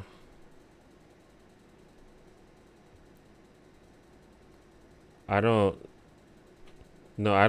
feel like I need ultimate forgiveness. I mean, I forgive myself. That's kind of all that matters. I just wanted to say thank you for helping me understand some things and helping push me into spaces where I was uncomfortable. YouTube needs more creators like you. I appreciate that comment, Nathaniel. I'm with you on the benefit of the doubt thing with government officials, though it seems there's a burden to figure it out before they're in office. Soon enough may not be. Well, I don't know. I just have no interest in trying to read people's minds.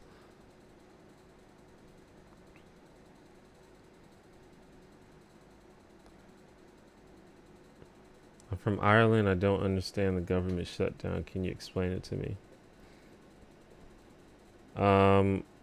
Well, every year, I guess it's every year. I don't know if it's every year.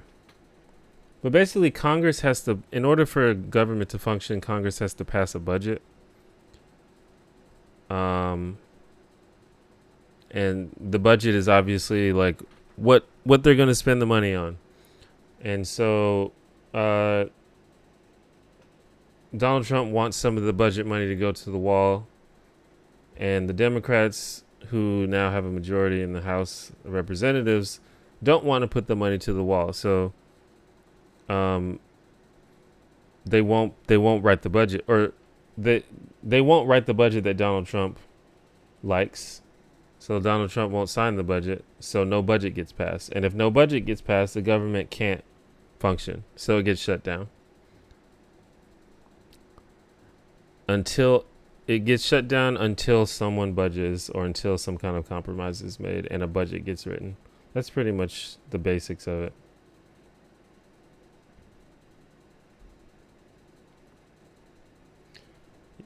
My room is much cleaner than yours.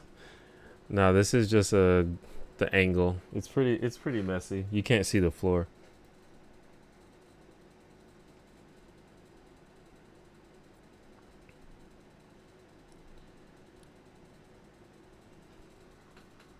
But yeah. Thanks for everyone for coming to my stream. If you guys use Discord, you guys can join my Discord. Just go to the link, theonejanitor.com/Discord. If you don't know what Discord is, it's just basically like a chat app. You can do text chat or voice chat, and it's just a place where the community come together and chat. It's going to be, the goal is for it to be a positive and open community for anyone to come and just hang out. I feel like it would be a pleasant alternative to like YouTube comments. If you want to go and watch a replay of this stream or any of the other streams, there's a link to the playlist in the description below the video. You should check that out. If you just want to watch some of the old streams or watch this one, it should be available like 20 minutes after I'm finished.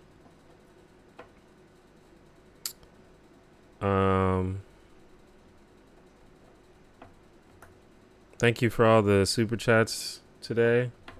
I'm going to go back to streaming every week, but it's going to be on Monday, not Tuesday. So check back next Monday around the same time. 2 p.m. Central Time is usually when I start. And I guess that's it. Thank you guys. I will see you soon. And I'll have a video in about a week probably. So look out for that. But I probably will stream again before the video comes out. So that's probably the next time that you guys will see my face. And so I'll see you then. Bye.